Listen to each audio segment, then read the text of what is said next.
Welcome back to CamBro Conversations, and today's conversation is one that's been requested lots when I've asked the Instagram audience, who do you want to hear from? And that man is Richard Dickson. Richard, we ready? Yes, I'm ready. Been waiting for this for a while, mate, so let's get it done. He DM'd me before this. This is the podcast I'm the most excited to be on. And I was like, that's a compliment because you've done some great shows. I've been on quite a few, from like kind of ones that are just in their inception to like much more popular ones. And I think the thing I like about this the most is probably the variation of content, or probably the variation of questions I assume I'm going to be getting. Because a lot of them, you might go on one that is a comedy podcast, you might go on one that is a health and fitness podcast. I feel like yours is quite diverse, mate. So I like to fit into something that's a bit of a bigger picture. Yeah, well, there's so much to talk about with you. That's the problem, trying to keep it within a scope. Aye, for sure. And my problem is I can just keep talking, mate. I can keep going. So I'll be conscious about how much I speak this time. Yeah, we're ready. But do you think we would be sat here just now if you had gone and done geography and studied glaciers at university? Geomorphology, the study of how glaciers affect rock landscapes. There we go. Probably not, although I still totally believe I would have been successful somehow. Would my measurement of successful been different, or my definition of success? Probably. So, and to be honest, I think you've had weirder people than geographers on your podcast anyway, so I could have found myself on there. But I feel like I'll go to uni at some point, mate, and maybe do that in later life. Do you still have a thirst for that kind of information? Everyone always says to me that I've read the internet from start to finish because I just know stuff about nearly everything. I just love knowledge, mate. And it's useless to a degree, but it's useful when you need it. Do you get what I mean? So I just love learning, mate. I always love learning. I found that about you because I'll mention something, like when we trained, I just mentioned something in passing, you were like, oh, and then you just reeled off, not just facts, but just like some context about it. I was like, wow, like somebody normally, you would go what I would call narrow but deep. So it might be for you, property, entrepreneurship, investing, trading, fighting, right? Yeah. But the thing is, there's loads outside of that remit where you're just like, actually, I know loads about that as well. I just love stuff like that. Now, that's also, my dad loves pure Trivial Pursuit and all that rubbish, right? So I grew up playing that kind of stuff, but if I find something interesting, I'll become obsessive. Now, that doesn't mean I'll stay that obsessed with it forever. I'll play with it and then get bored and move on. You pivot a lot, I've seen that. But I find, if I find something interesting, I'll go out my way to learn as much about that thing as possible. What are some of those things that have been the most random then? My encyclopedic knowledge of the Lord of the Rings. I've got Lord of the Rings tattoos and stuff like that. So it's my favourite books, my favourite films. I'm very good. Like, me and Jess, my girlfriend, we went to Malta like last week, and she said to me, she was like, oh, do you know any like facts about Malta? And I was like, yeah, the population of Malta is like 517,000 people. They've got a GDP of $32,500 per person. Started talking about like what they done during World War II and all, and she's like, why do you know that? And I'm like, I don't know where. That's interesting that it's both quantitative numbers in terms of population and GDP, but also like facts about like history, because sometimes you get people that are like super good with numbers, so like or super good with like softer facts like capital cities or like their history, their backdrop. But you've just been like, do you know what the funniest thing was? I didn't know the capital city. I was like, yeah, Malta gained its independence from Britain in 1974, like went through it, and I was like, what's the capital? The capital city should be the easiest one. It's Valletta, right? But I was like, what's the capital? I was like, I know the GDP, but I don't know the capital city. It's also the most obese country in Europe.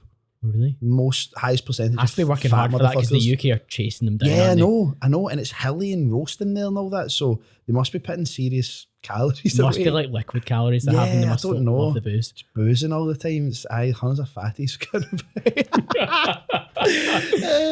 Yeah, but that's certainly something I've noticed about you, Richard. Like when we've spoken, there's just random topics where you're like, actually, I can tell you quite a lot about that. Mm-hmm. And that thirst for knowledge, like you didn't apply that in a academic setting. That surprises me to some extent, but it doesn't surprise me that you would consider and go and explore that at a later date, maybe when you've explored other avenues to the full extent that you want to. I think for me, the idea of going to uni, for most young people, it's to get a job or to improve your employability.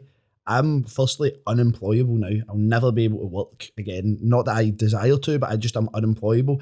And when I think about going to uni, it's actually for knowledge, to do something I enjoy. And I remember speaking to someone once and they were doing a degree and they were like, I mean, I'm just doing it to find it interesting. Like, why not? Now, the problem is most people don't have that privilege. They can't afford to do something like that. It has to be functional in their eyes.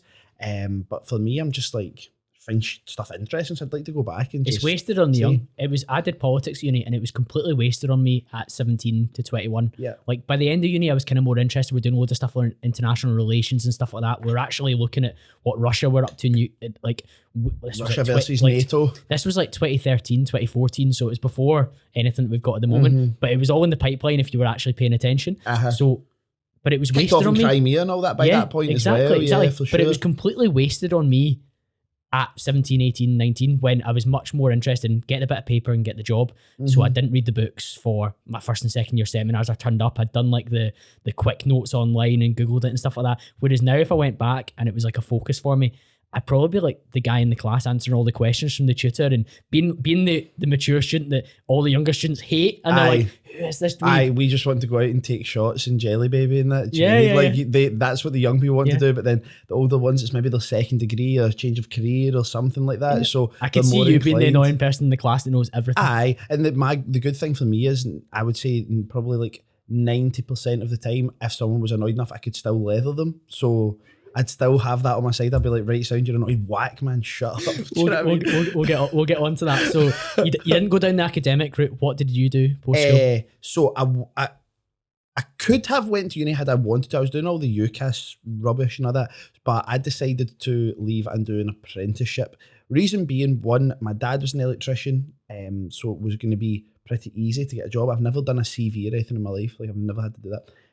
So it was going to be easier to get a job, and my priorities at that point lied in training and wanting to fight. So my idea was, right, if I go to uni, I've got the time I need to put into uni, the debt I'll take on for uni, but I'll also still need to get some form of income. So I assumed that my time expenditure would be larger. Now, that wasn't me thinking about how uni students are only in uni like 3 weeks of the year, basically. I can see that with my missus. I'm like, what the hell? You're like off for it's wild, mate. 4 hours a week of contact time I had in my fourth year at Glasgow Uni. April to like September or something, like what the hell. But so yeah, that was the choice for me. I was like, well, if I go and get a job, I know I've got consistent income. I know where I'm meant to be, when I'm meant to be. I can book stuff around that. And it just seemed at that time for me the best option, to be honest. Yeah. And how was that in terms of working for your dad? It was shite and good, right? Because working for your dad, you've got a certain degree of understanding there. I'll be like, Dad, I've been offered a fight in 3 weeks' notice. Can I put holidays in? Can I do that? Aye, no problem. Like, stuff like that is fine. I wanted to go and train in America and train in Japan. I was able to be given that time to go and do it. But it really harms your relationship. And me and my dad are very similar. So there's times me and my dad have been like nose to nose, like, I'm going to smash you, no, I'm going to smash you. Just like brutal. So you I felt I was kind of starting to look at my dad like just my gaffer, not my dad anymore. Yep. So that was encouragement enough to leave eventually. Yeah. What was happening in the intervening period though? Because so much has to happen for you to go out as Richard Dickson investor or whatever name you were going under at that point. Yeah. Before you left your apprenticeship behind. So I did complete my apprenticeship. I completed it on the Monday at SEC Test Centre in Cambuslang, and I quit my job on the Monday afternoon. So I completed it, but never done anymore. So that period during then, I decided I didn't want to fight anymore. I had a horrible last fight. It broke my arm, sucked. You pushed to quite a good level by this point as well. Yeah, all right. Yeah, decent level. And I decided I don't really think I want to fight anymore. It's not really. I was waking up in the morning and I didn't have the desire to go and train, and that's when you know it's done. It's a physical sport that you can't play. Desire's big for you as well. You can see that. Huge. If you're out of something, I'm done. I'm done. The book's closed, right? So I had started. I don't even know how I'd done it. I'd ended up like right tuned into like Grant Cardone's content. I must have bumped into it somehow on YouTube because I didn't watch anything like that. I just watched gaming videos, right? And I got stuck right into Grant Cardone's content. I decided, because Grant Cardone somehow was coming to the UK, right, to come to Glasgow on this 10x UK when was tour. This? 2017, 2018, something like that, one of those years. And I was like, oh my God, I need to go to this. I need to go. And that was a bit of an awakening for me, like going to that and seeing it. And I mean, a lot of the content is quite like motivational and stuff like that, but that's what I needed at that point. And it kind of gave me an idea of different avenues. Oh, that there was more to life than being a fucking spark anyway. So that was the kind of content I was consuming that was pushing me towards entrepreneurship. Because within your peer group, you didn't have that? Zero. And Dad owns his own business though. He's an electrician. He's sole trader though. I was my dad's only ever employee, and he got funding from the Scottish government to be able to afford that. So my dad works, when you see when people go, I work for myself, my dad works for himself. Do you get what I mean? Like my dad has a job. That's what it is. It's a highly leveraged job. It's not business. Exactly. So my dad is a fantastic spark, terrible businessman. That's just what he is, right? And he'll tell you that himself. He's getting a lot better now. Giving us some advice, but my dad just wasn't like a businessman. So I had no positive entrepreneurial influence in my life whatsoever. But you found it on YouTube through Grant Cardone? Found it on YouTube. It's interesting how we find online mentors, isn't it? What a difference. Like, so Richard from the south side of Glasgow found this American guy, Grant Cardone, who was speaking in a way that he could connect with and that radically shifted the pattern of your life. Because say you went across somebody else's video, it might have shifted your life in some way, but not to the same extent. It could have sent you down another avenue, another rabbit hole potentially with your personality. You could have gone all in on something else. See, at the end of the day though, this is what I say to people, right? What I seen with regards to property now, like my main kind of focus now, was an income-based opportunity. That was all I cared about. I would be a barefaced liar if I sat here and said, I am so passionate about property. I love construction. I could not give a single fuck about construction, right? If I had went online and found that there was an opportunity for me to make money doing fairy cakes, I would be sitting here now as a young fairy cake entrepreneur. Honestly, it was purely income-based for me, mate. That's what spoke to me the most. And it just happened to be that the person I'd latched onto there was talking about real estate in America, which then made me transcend it into property in the UK. And I could have listened to anybody there who's talking about anything that made money, and I'd been like, I won't do that.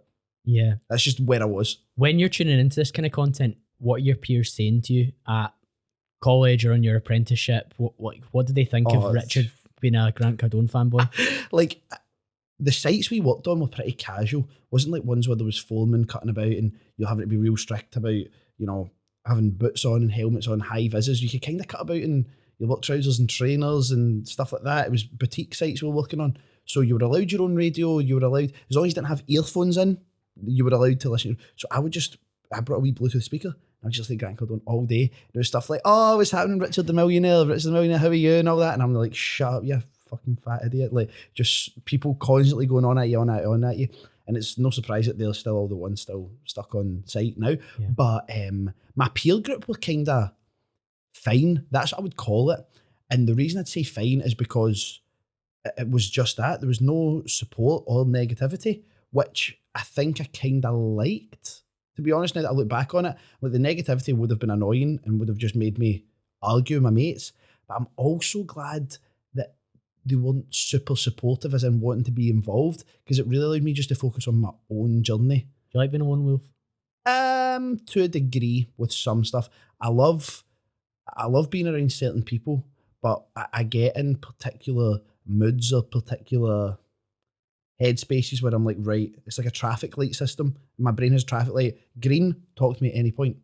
Even if I'm sitting with my laptop open, if my traffic light is green, speak to me whenever. If it's amber, give me some space and I'll do this. If it's red, fuck off and do not speak to me. I'm doing something. So sometimes I get like that, and you can only really rely on yourself a lot of the time. Like, you can rely on people to a huge degree, but I can only control my own actions and my own like schedule and all that kind of stuff. So it was almost a benefit for you that you were on this journey yourself, albeit you had this online mentor that had kind of guided you through those early days and a bit of a role model. Aye, for sure. And it's funny because clicking with Grant Cardone as at that point, 20, 21-year-old Scottish man and a 60-year-old American man, it's hard to find that. But that was the first time I'd ever heard someone who I was like, what, this guy's speaking to me?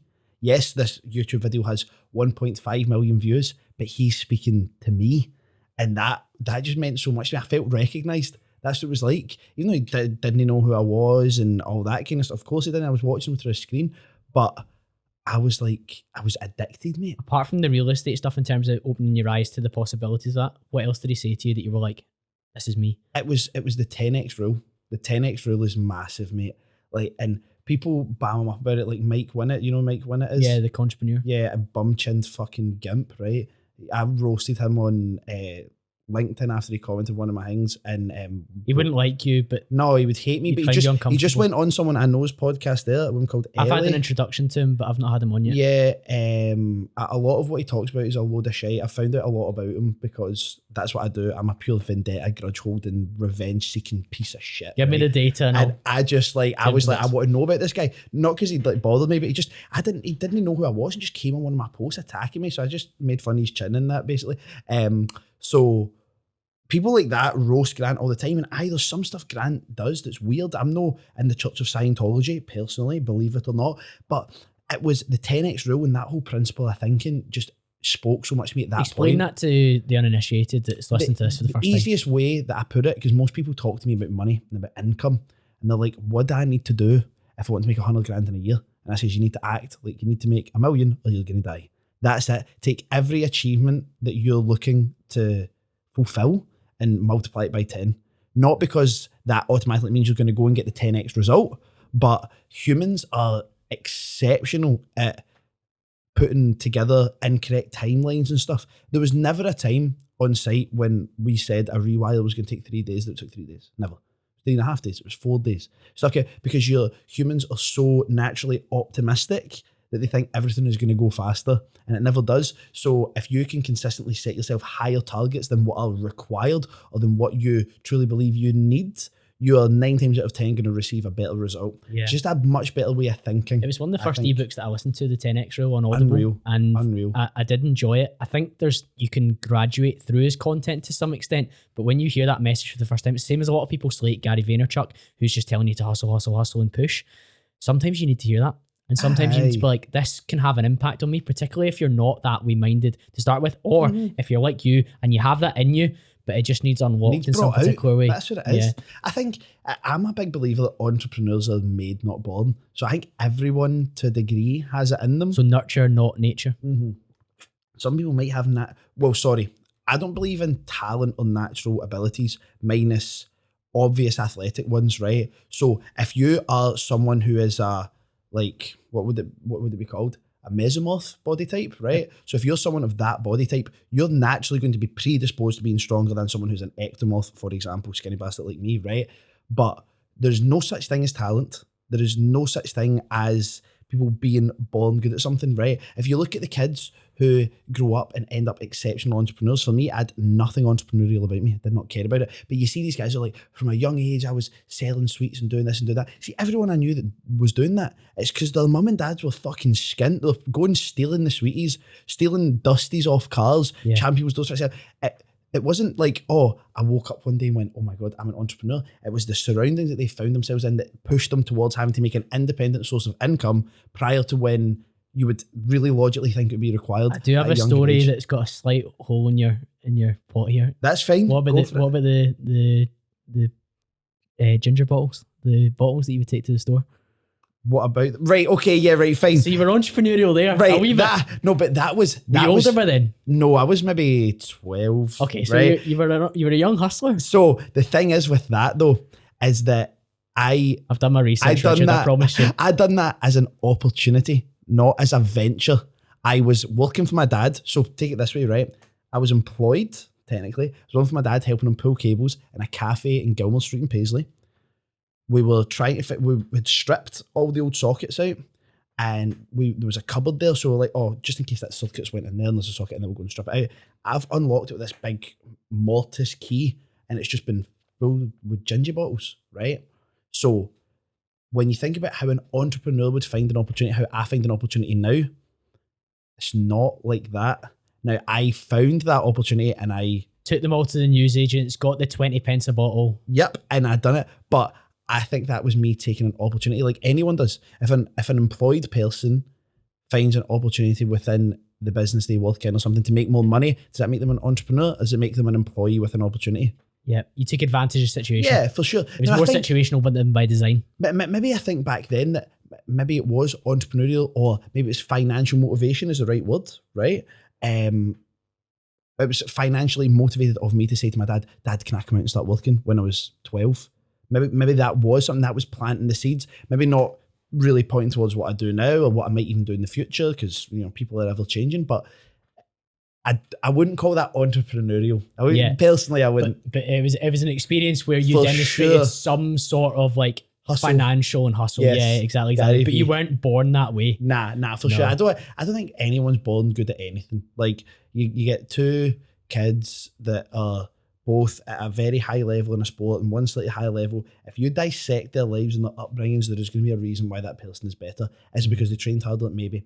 Is it because they both compete in free climbing and John had a slightly taller tree in his back garden than David, so he was able to climb higher from a younger age, so he's predisposed less to being scared of heights?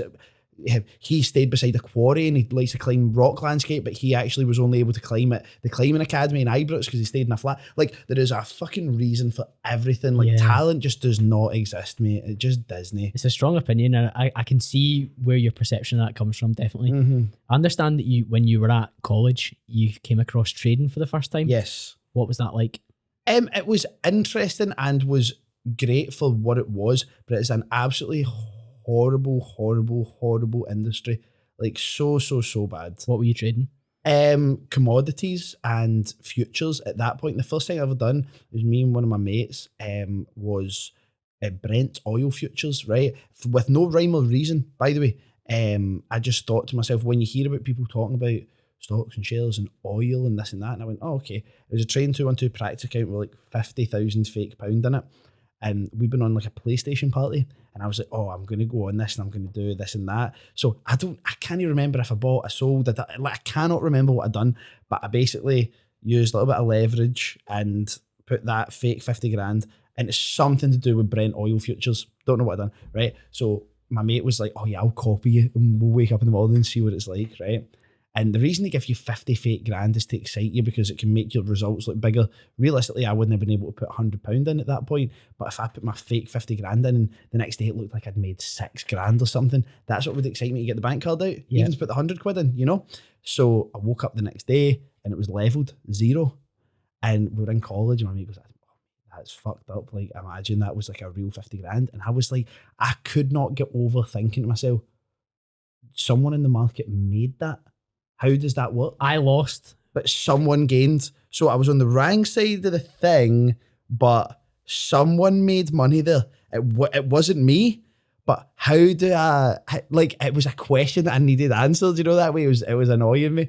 And how did you start to find out that answer then? What information were you looking for? I just went into like different Facebook. It's actually similar to a lot of the stuff I've done with property, except a lot of what I'd done was physically meeting people property wise. With this, it wasn't. It was meeting people and just talking. Train 212 has its own kind of like chat room, forum-y type thing, and that's just what I used. And you know, everyone has got a different opinion. Like, the thing I like about property is it's very black and white in some regards, right? There's always gonna be different opinions, but it's very black and white. There's some things that are known knowns, and that's it.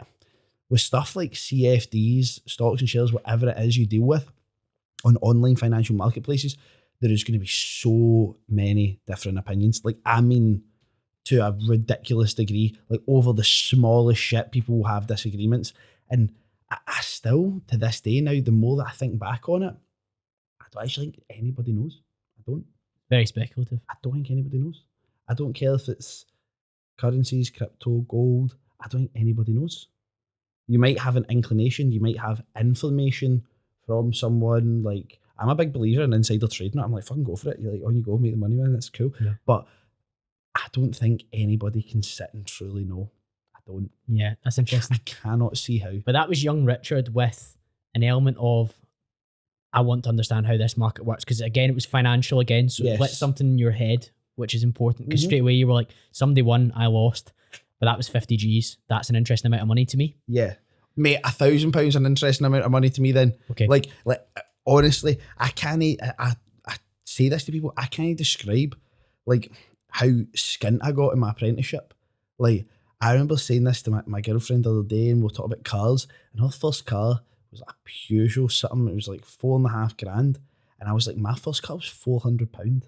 And she was like, what? And I was like, yeah. It's like my second car was my first 5 cars were £500 or less.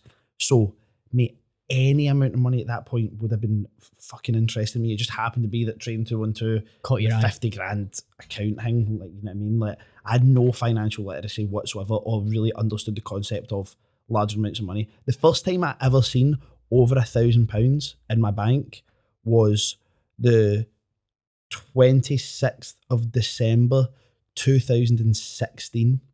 So I'd have been 20 years old. It was the first time I ever seen over £1,000 in my bank. And I seen it for approximately 45 minutes. And then I had about 200 quid left because I went and spent nearly all of it on car parts. Really? Yep. To do up the £500 car? Yep, Honda Civic. Love it. Yep. 1997 EJ9. So that was the first time I'd ever seen 4 figures in a bank account in my life. What did that money come from? So when you work on site, like your Christmas break, you miss out a week of pay, so you get paid like kind of like 3 weeks, and normally it gets paid in like a lump at the beginning. If you work for a normal company, because I worked for my dad, it was easier for cash flow. I would normally get it every week instead of getting a big lump at the start of Christmas. But for some reason this year, he'd had like the money in. He went, "Oh, I'm just going to pay you all of it."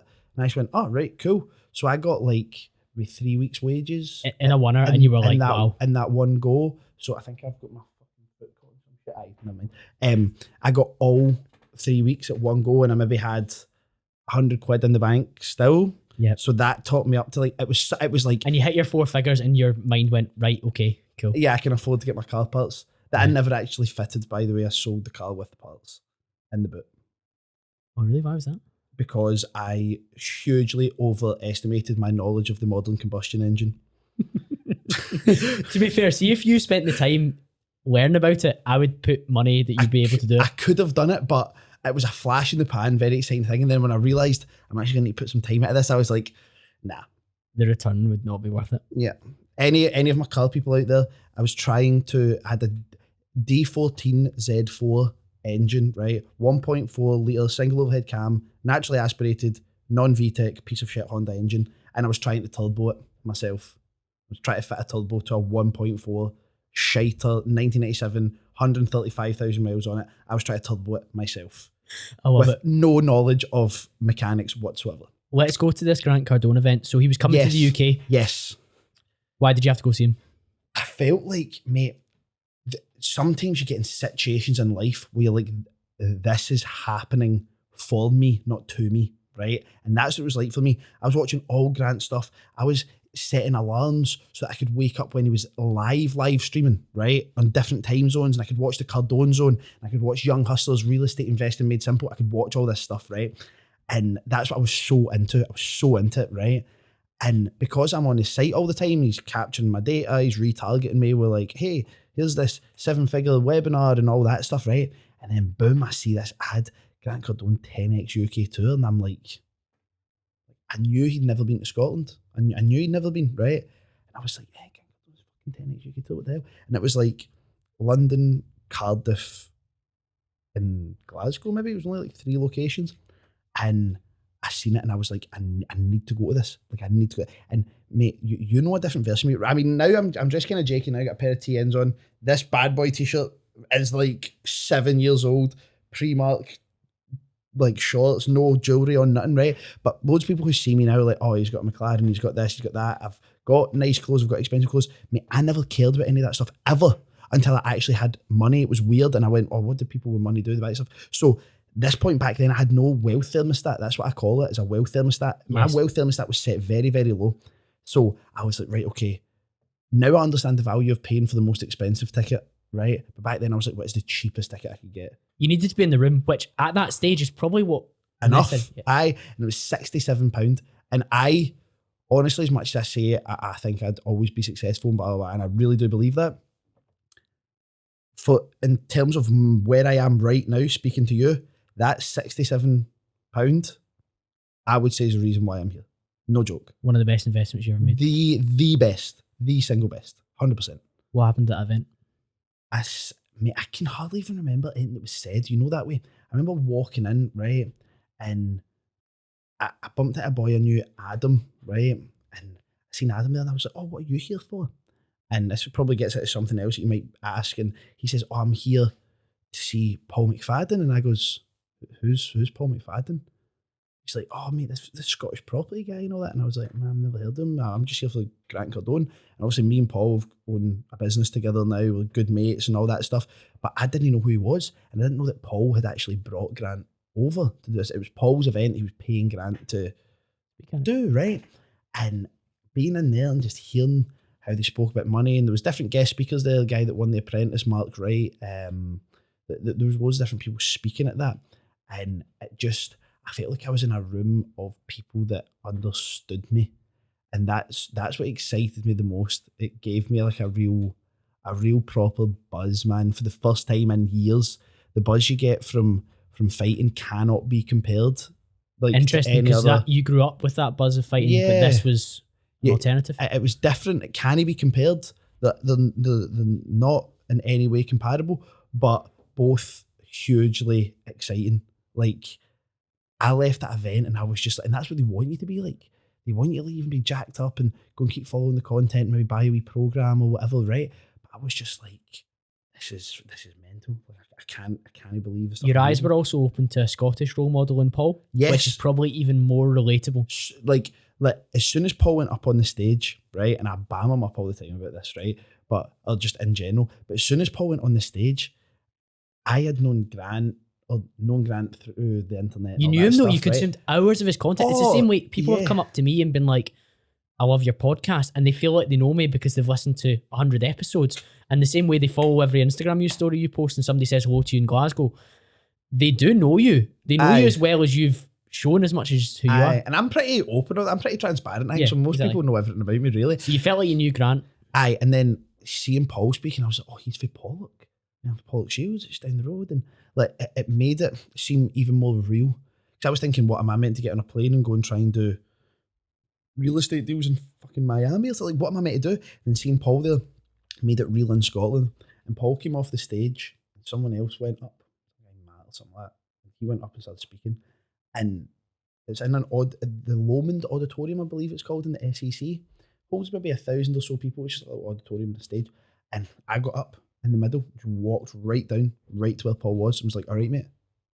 And he's like, do we know each other? And I was like, nope, don't know each other. And he's like, okay, hello. I just wanted to say it was really good. And he's like, thanks, I appreciate it. But because of how I approached him, and I was right at him, you're different, mate. Had tattoos, and like I'm a bit taller than Paul. Like I maybe have a bit more presence, and I'm loud. He was never going to forget me because of how I went over it. You know, that way. Yeah. So I was like, I needed to get in and make my face memorable. Might never remember my name or whatever, but I wanted to make myself memorable in some way. The young tall guy who came over and made an effort. Yeah. That's interesting, isn't it? But I was just trying to do, mate. I was like, I need to speak to this guy. I seen it as like it was like, if I had seen Paul leaving the room, that was like the train leaving the station. I had to go and speak to him. I had to do it. Did I have anything of value to share with him? No. Did I have any questions for him? Also no, or not at that point. Sincere praise though. I just had to connect with that person. You get what I mean? I do. I don't know why. I just, in my body, it was an autonomous reaction. I was sitting and I went, like, I had to get up. I had to go down and speak to him. I just had to. Yeah. And it wasn't like a time to speak to him either because there was a next speaker on. That's very interesting, isn't it? But I was being selfish and happily selfish. I didn't care about that speaker. That speaker could have went up and gave him the cure to cancer. Awesome. I'd have been very happy for the audience. I had one role at that point. I was like, I need to go meet this guy. I don't care if people are going to look at me going, why is he stood up? Like, I'm not a person who really cares what people think about. That's a milestone moment in your career. This £67, which is one of your best ever investments, maybe the best investment. What are some of the milestones that came next? Like your first 100K is always going to be one. Where did that come from? That was property deal trading. And one project that was use a method called the assisted sale. It's basically flipping a house without having to actually buy the house. It sounds more complex than it is. So that's what it came from. That was inside a year. So that's why I always say to people, first year in property, I made over £100,000. And your first 100K is by far the hardest. Like, it's so hard. Is that because you get no reputation? Well, think if you start with £1,000 and to get to 100,000, it's a 100x. 100,000 to a million is a 10x.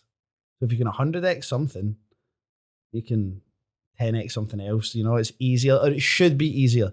Depends on how you react having access to disposable income for the first time, which was one of my negative points, was not reacting positively to having expendable income straight away. Because it wasn't so much of a process for me. It was quite explosive. It was like there. It was like very fast. So that was a big milestone. Let's go into that a bit more. So fire on. what's happening during this period to make 100k? So there's the assisted buy deal, would you say? Assisted sale. Assisted sale deal. Okay, cool. Yep.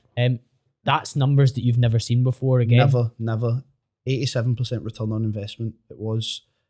So that's stuff that I'd never seen. It was a method that I wasn't privy to. Now, that doesn't mean I was privy to any other methods of buying property, but I understood mortgage, that we weren't doing that. So I kind of always felt like, am I doing this right?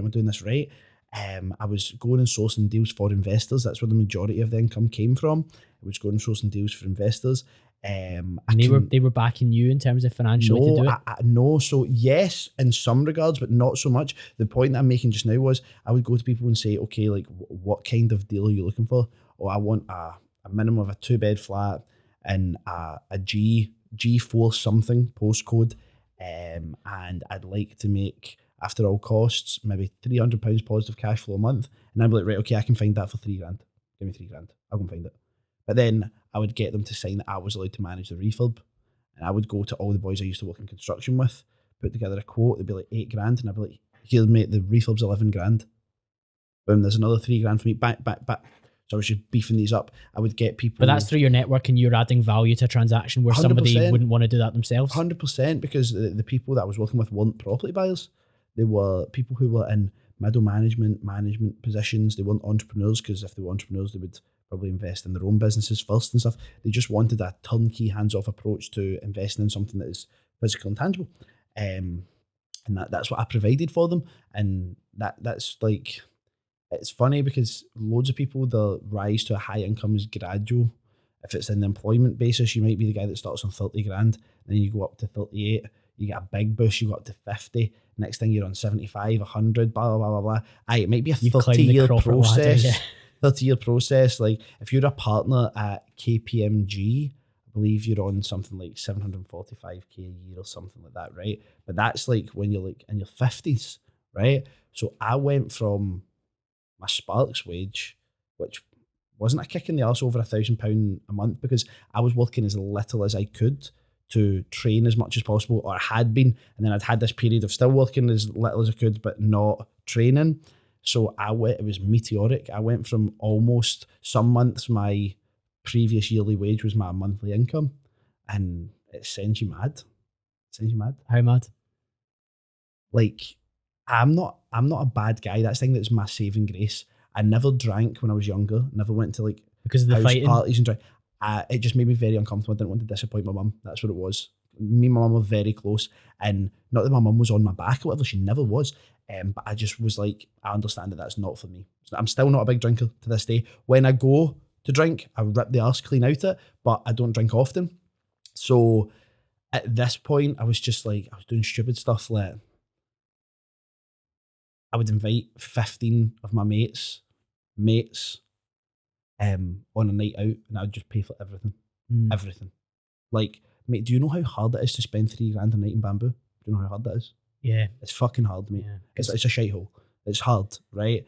And it was just stuff like that. And, I was at, and I guess this isn't too bad because it was like, I still have it to this day and I love it, but I was in Yo Sushi in Silverburn, and I looked over at Chisholm Hunter and I could see something sparkling. I went over and it was the face of Blue Date Just Rolex, and I just went in and bought it.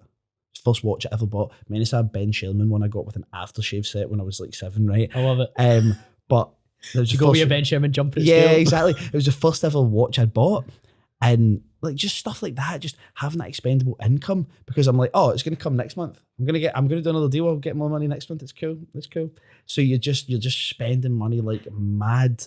I can't think of. I got my A45 and stuff as well. I can't think of like anything positive really I'd done with that much. Not positive. I loved getting my car. The Rolex was good. Purchase. I loved having the car. I liked buying nice clothes, and I liked, for a wee bit, I wouldn't say I was going out regularly. Me going out once a month is unheard of.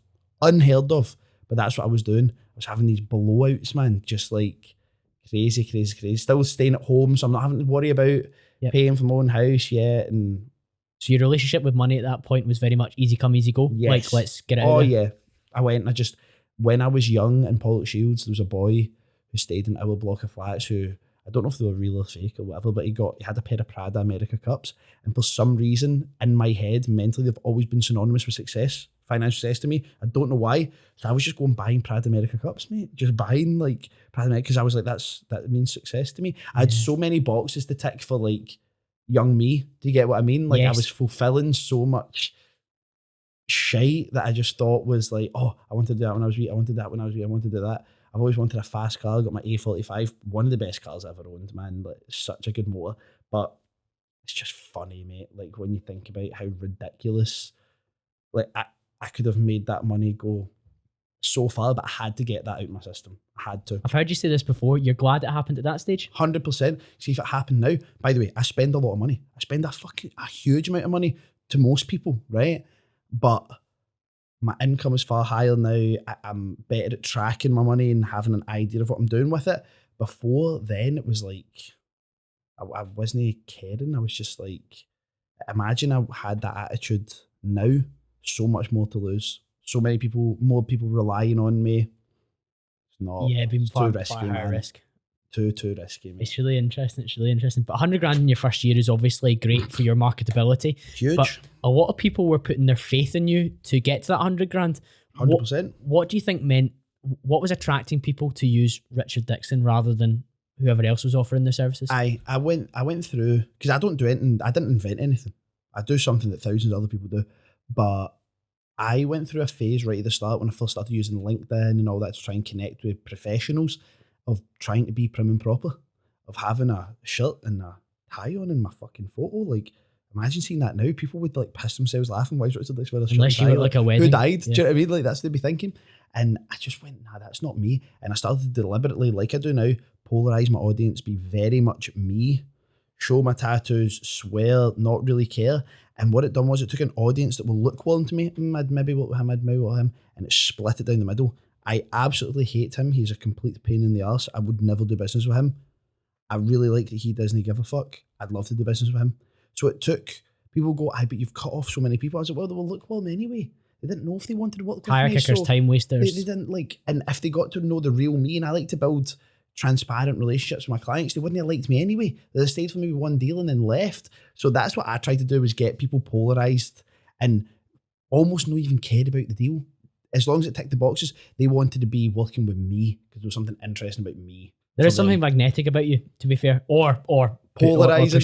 Push away. Yeah. Yeah, no, it's incredible because that's a very much a Grant Cardone thing, isn't it? Like, people share his content who hate him, like Mike Winnett or whoever else. They share it and they try and mock or they try and discredit.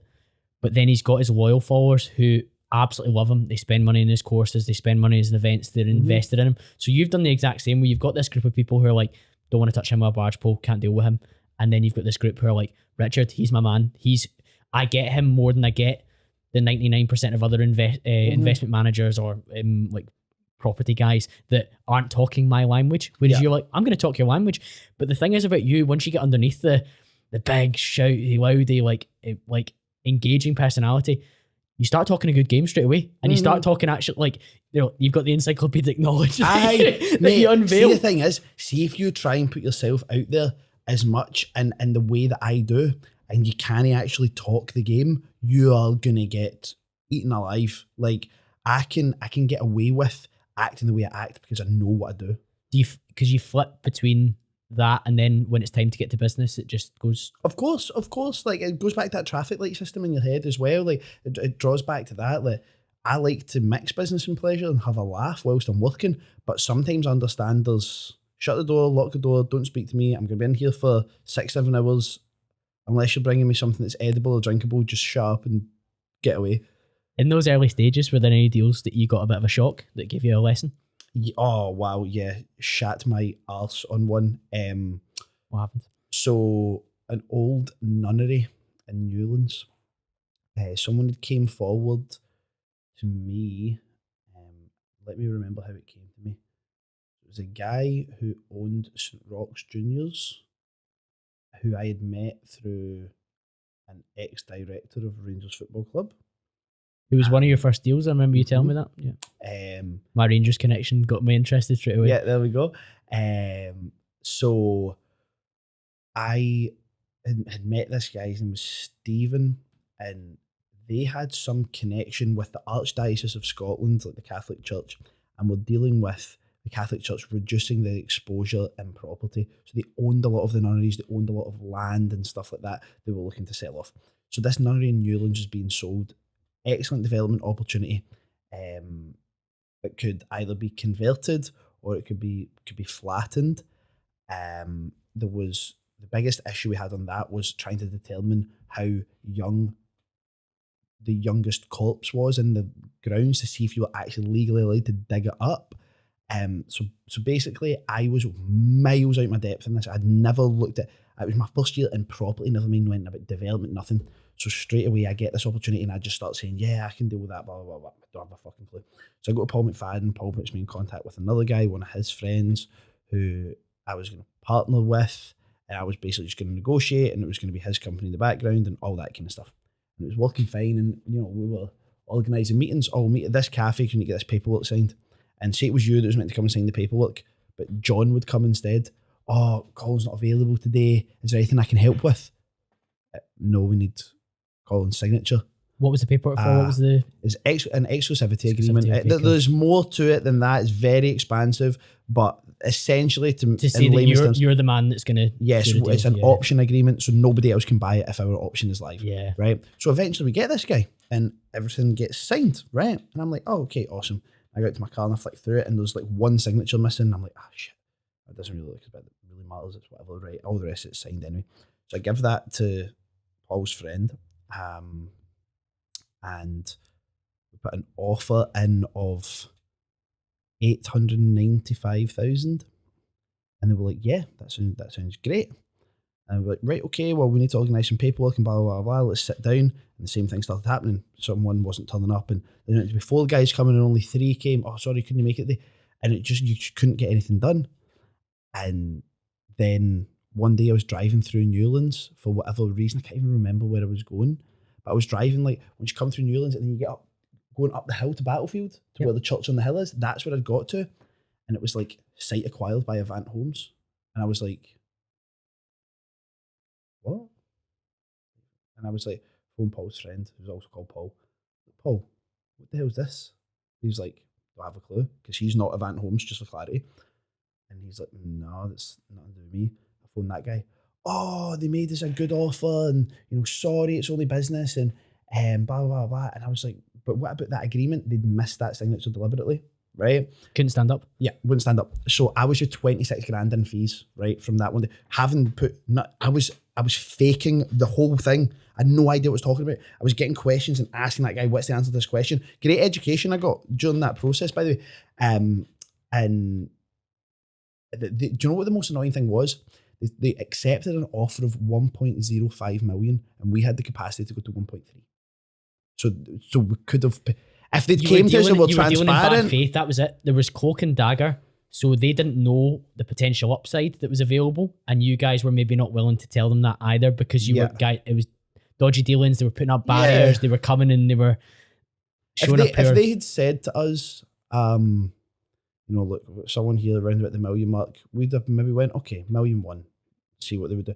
Like, we would have been able to go with it, and then we end up going back to them and saying, guys, have they actually like completed? Like, because we will still, even though I want to cave your head in, we'll still do it. And they were like, nah, wouldn't do it.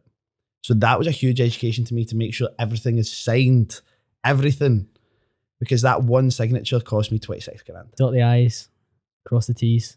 £26,000 for one smelly signature. But again, for that to come earlier and be 26k rather than 260k or 2.6 mil by the time 100%. You're working at your top capacity. 100%. Better to come now.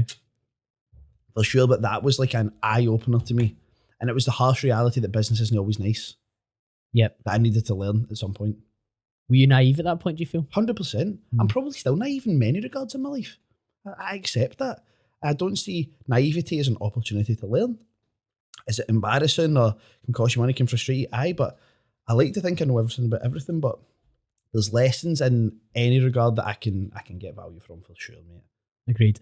You made a video on YouTube back in June 2020 and it was titled, "Where Does My Money Come From?" And that's actually one of the most asked questions. When I shared that we were training at David Lloyd and we'd gone out for some food, a lot of my friends or acquaintances were like, "Where does McLaren come from?" And like, there's always the assumption that it's dodgy, isn't there? Like, it's Glasgow, isn't it? It's Glasgow, isn't it? Always. They're always like, "How's he done that?" Now, in that video in June 2020, you drew a pie chart. Now, actually, people should understand it's a lot harder to draw a circle than it looks, isn't it? Like, I can't even imagine how, but I've not watched that video in ages, but I know the exact one you're talking about. Yeah. It was in my old flat in Barland Street in Southside, yeah. You do a good job, though. So you break down that it comes from property, referrals, shareholding, events, and trading. Yes. And the vast majority, not the vast majority, but 52% was property. And then there's a small split across the rest. You actually closed the video with, "My income streams are constantly evolving." And I would agree with that. Like, we just have to look at what you're up to now and like where you're heading now, that you are continually growing. But I'd be interested, where does Richard's money come from now in terms of if you were to do a pie chart now, how does it look? Well, why don't we look at last month for an example? So last month, I'd done just over £100,000 in a month, right? For the first time. So if I look at that, and this is me, by the way, no prep. Freewheeling, off the rip, right? So I offered him if he wanted to see I said no. some topic areas, and he was like, "I trust you, let's do this." Yeah. And I said, "Let's do it." Right. So in that, there was 950,000 from selling one of my projects. There was £27,000 of fees. There was, I can't break down the commissions because it would be hard to compartmentalise, between commissions from lenders, for my clients that need lending for their properties, commissions from lenders, solicitors, and construction partners. It was round about probably £10,000 or so. What else? I'm missing something. Events, trading? No, not that month. I can't remember. But that's a pretty normal month for me. That, like, no, I don't mean in terms of the numbers. I just mean in that the was the first time you'd hit percentages. that, but that's a breakdown. It's changed so much from that last video, like ridiculous. Even like it's literally changed every year. There was a year that I took shareholding in a business, right, for no money in as a consultant, and went from having 10% in like January. By the time what was the date? It was in Edinburgh. I remember the meeting, and I stayed in the hotel, and the cleaner stole my shoes. It was like the beginning of March or end of March or something like that. Me and one of my friends owned half of the business together, and that shareholding made me like 225 grand that year. So that year, that would have looked like I'd never done property. Do you get what I mean? Yeah. That was what property was still where all my time was going. I mean, this shareholding, I was doing nothing, being like just getting sent money constantly. It was insane. Because you became a shareholder as a consultant at the right time for a business's growth. Yep. It was just being in the right place. I knew that pie chart would have moved and it would have evolution during it, but it's interesting to see what the breakdown is as well. Just now, I'd say property's up at like, and you can include, the thing is, I like to now consider it as property-based income. All my commissions are property-based. Yeah. So that's referrals into your network in terms of like construction partners, solicitors, Aye. So most of it's still property-based. So I would say we're sitting like 85% property-based. You know what I mean? I sold all my crypto. Like I rid myself of everything that was giving me anxiety, basically. It was baby. I couldn't go a day without checking stuff, be like, oh my God, my crypto's doing this and that. And I'm like, I've not even got a huge amount of money in it. Like, why am I doing that? So yeah, it was just one of those ones. Like, I cleared all that out. So yeah, I'd say 85% is property, and then the rest is like, I just put it in a miscellaneous category now. It's just loads of different things. I'll do anything that makes money that is within my legal, moral, and ethical boundaries. Yeah. Whether that is someone I know who works at a jeweler is able to get me a spot for a watch that I can then sell to someone back to back it, I'll do it. Whether it's someone who wants to borrow money from me to do something, whether it be into their business or whatever. I'll do it if the return is correct. Like I'll do anything that makes money. It just happens to be that my focus is property. Yeah, because that's what you've built an expertise in, and you've built a network in it as well. I think that's so important when people think about making the kind of the numbers that you've just thrown about there. A lot of it's because of the value you're able to hook them into, rather than necessarily just you. You're like, you're the connector. I'm the least, mate. I'm like the smallest cog in the wheel. Like when people come and work with us at Dickson Ventures, like the service you get is unreal, mate. I'll just be honest. Like you come in and there's nothing you need to think about unless you want to think about it. Every part of our service is optional, right? But most people take all of them because we work with people in Jersey, Qatar, Hong Kong, like all around, generally Scottish or British people who are expats or whatever, but we work with people all around the place. So you're coming in and all you're doing is working with our solicitor to place your formal offer. Nothing else you need to worry about, and pay some invoices because we're ordering the materials, we're completing the job, we're getting the property managed, we're vetting the tenant, blah, blah, blah. Like you need to do nothing apart from a couple of bank transfers and sign a couple of bits of paperwork. Yep. Like that's it. Turnkey service. That's it. You just come in. And now we work with construction companies, as in construction companies will come to us looking for projects. Now they don't need the refurb managed and all that kind of stuff. So they take that section of the service out and they get the rest. But if people want it to be like almost autonomous, it can be. It's one of the easiest things about it. Before we get into you sharing the fact that you're a 25-year-old property millionaire and it rattling some cages and you talking about being a little bit divisive. Yeah. I've been speaking to a number of guests recently about a concept called hedonic adaptation. I spoke to a guy called Daniel Crosby about it in particular. He's a behavioural psychologist and he specialises in finance. Right. Interesting. Now you've hit 100 grand a month for one of the first times. Yes. Is there a point where you have now just adapted to that being normal? Like that was the first time it's happened, but like, do you expect it this month? Are you happy when you see that figure? Like, how does it make you feel when you see those numbers now? I mean, the thing is, because I work with much larger numbers, it doesn't shock me that much. And people put the maths together and go, I mean, Richard, like if that's your first time doing that, how could you have any worth close to £1 million? Because people tie it all to liquidity. Like they don't understand that you can be a property millionaire with 250 grand tomorrow, 100%. Acquire 4 properties using 75. I mean, don't include the fees and all that. Let's say 300 grand. If you have £300,000, you can be a property millionaire tomorrow, right? That's how it goes. Now I have option agreements on some exceptional sites worth £4 or £5 million that I've paid nothing but structuring the agreement, and I control that land and sell it to anybody. And if I can get planning on that and go and sell it for 8 million, the plan cost me 500 grand. I keep fucking 3.5. Do you get what I'm saying? Like it's people are so fucking stupid, right? But sorry, everyone, it's true, right? But like you said there, back to your point, I'm used to seeing large numbers now. I'm so used to it. Like through my different friends, I see huge amounts of numbers. I see big numbers in my business, putting offers on larger things. So I feel I'm very calm and fine with numbers now. I was sitting in the house and I hadn't actually realised that I was just about to hit that 100 grand target. I didn't realise it. And I had sat and I was on my online banking. I was like counting it up. I was like sitting. And Jess was like, "What are you doing?" And I was like, shut up, 2 minutes, like 2 minutes, I'm counting. And I was like, I've made over 100 grand this month. She's like a law student working in the NHS, like overworked, underpaid, like it's brutal, right? And she just looked at me and she was like, "What?" And I was like, "Yeah, it's mad, isn't it?" She was like, "Richard, that's insane." And I was like, "Yeah." And I just went to like go on my stuff and she's like, "You're no understanding what you've just said there," because I'm so numb to these large numbers. Yep. I'm numb to it. It's like, so it's not that I wasn't excited. I was buzzing. Did you get the buzz off the deal as well in terms of the deals you're involved in? So when you did that 500 and however much deal? Yeah, it's exciting. It's exciting seeing like deals land and stuff like that. I like that. And I like getting the results for people as well. But sometimes you forget like what you've done.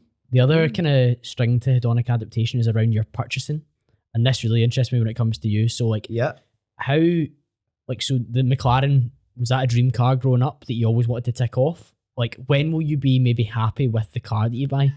Never, mate. Never. So I will never be happy. You're on a treadmill where you hedonically adapt to the happiness or the buzz that you get from the purchase that you make. Do you understand where that concept's now going? Because it's very funny. Like, we're basically designed to always want progress. Yeah. So like when you drove, like we went and trained a few weeks ago, and you turned up in the car, and it was quite new at that point. Yeah. And I was like, when do you think you'll get used to this, and that'll just be my car or one of my cars? And you were like, pretty quick. The thing is, mate, like, let me break it down for you, right? So, and let's chime it in with other people's opinions, but also consider that you can have this opinion of yourself or set goals similar to these opinions. I bought my A45. People said to me, Richard, you bought an A45. Why did you not buy a C63? Okay, yeah, fair enough. It's another type of colour. Why did you not buy this? Okay, so I go and buy an i8. Richard, you bought an i8, but that's not a real supercar. It's an electric supercar. Or it's not brand new. Yeah, I did buy the i8, and I mean, it's small, it's not like luxurious, so I went and bought an S-Class to go with my i8. She bought an S-Class, but that just looks like a chauffeur hire car. Like, why'd you not buy that? Yeah, okay, no problem. I should probably get a real supercar, so I'll sell my i8 and I'll buy an AMG GTS. Buy an AMG. You bought an AMG GTS, why'd you not get a GTR? Yeah, I didn't get an AMG GTR, that's a fair point. So, you know what I'll do? I'll map my GTS, I'll make it 745 brake, it'll be ridiculous, I'll make it pink, right? Nice. But you've still got that old S-Class there. Like, what are you doing with that? Yeah, I don't know. I'm not going to get another car. I'm going to be happy with it for a while. Right, okay, now I want a McLaren. So I go and I get a McLaren. Richard, you got a 570S. Why didn't you buy a 600 LT? Why did you not buy a 675 LT Spider? Why did you not buy a 720S? Yeah, fair enough. That's coming from outside, okay? What about in your head? That's in my head as well. You're asking yourself the questions. I know why, but I'm like, there is another step. There is another point. Like, there's another thing I can go to. So I might get rid of my 570S at some point, and I might get a 720S. And I've got my X3M competition, right? It's basically an X31 M3 engine in it. It's fucking unbelievable, right? And I'll have that, and I might go, okay, well, that SUV, I'm going to probably not an SVR, to be honest. I don't even really like the SVRs that much anymore. But I might be like, right, okay, I'll swap that for a Bentayga, and then I'll take the 570S and I'll get the 720. But then I might go, okay, because my problem was, what car do I want? Now I've got the problem of what cars do I want, but where does that stop? Because just now, technically in my ownership just now, right, I have got, the cars I've paid for right now, I've got the 570S, I've got, which was 111 grand, right? With that, I've got the AMG GT, right? Just around about 100. I've got the S-Class, which was like 30 something. I got that off a chauffeur hire company. It went bust. It was really low miles, good value. The X3M, 58 grand. Jess's TT, like 13 or 12 and a half, right? So I've got like a huge amount of cars there, right? Now I only want to keep two, right? I'm going to, the GT's going to get rid of, S-Class, and then Jess's TT is Jess's TT. That's whatever, right? But when do I become like Jay Leno? Jay Leno's got what, 300 cars? And I'm holding it. I will be that guy. So I can't be satisfied, because until I have one of everything in the world, there is no satisfaction. The box hasn't been ticked. I can't do it.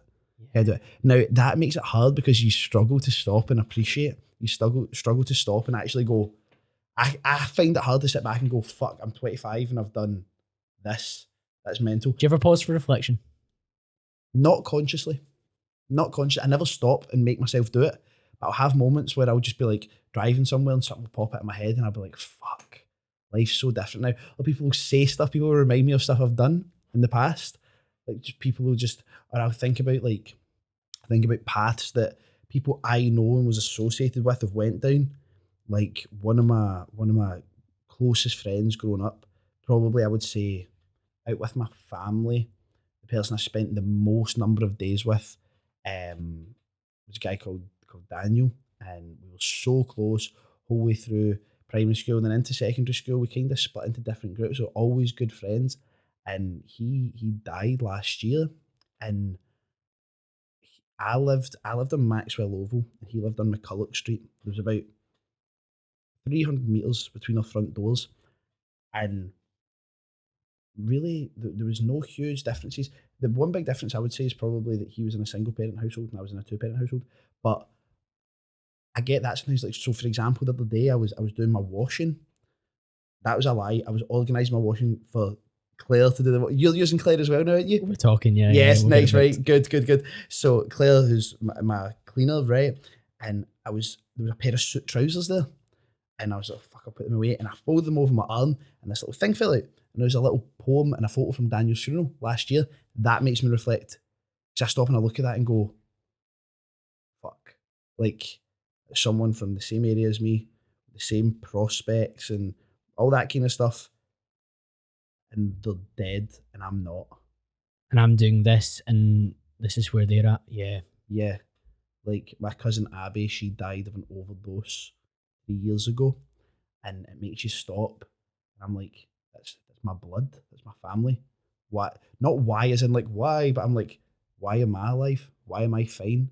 Why did I not experience the trauma that she experienced that made her become that kind of... Do you get what I'm saying? So those are the moments that make me reflect. Or if I see, I'll drive past a car that I used to own, like not the exact one, but I'll see like an old red Honda Civic, and I'll go, that's funny. Like that's what that used to be changed. Me. Yeah, and changed quickly as well. Let's be honest. Oh yeah, very quickly. 4 years, 4 and a bit years. Yeah.